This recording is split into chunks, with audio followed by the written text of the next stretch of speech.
Haleluja, govorimo o življenju po veri, življenju brez omejitev.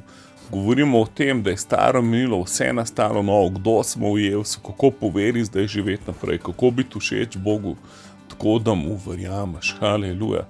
Vera, kaj je sploh to? Vera v Hebrejcih 11:1 pravi, vera je obstoj resničnosti, v katere upamo.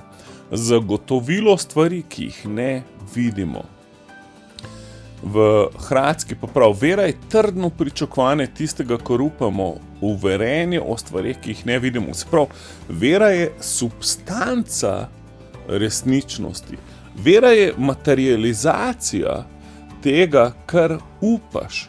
Se pravi, vera materializira to, kar je upanje pričakovalo, da se bo nekega dne zgodilo, in je dokaz o stvareh, ki jih ne vidimo. Se pravi, najprej v nevidnem svetu nekaj upaš, gledaš, haleluja, in to je super.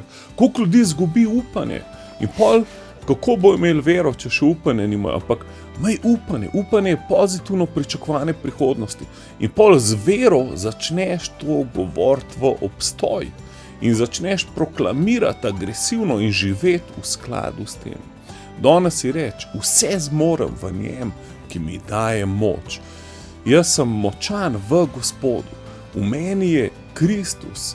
On je upanje slave. Ta, ki je v meni, je večji od tega, ki je v svetu. Jaz sem že premagal svet, ker je vera premagala svet. Haleluja. Vse mi je mogoče, ker verujem. In to si govori. Haleluja. Bog je s tabo. Bod poln vere. Spoznavaj še bolj svojega Boga.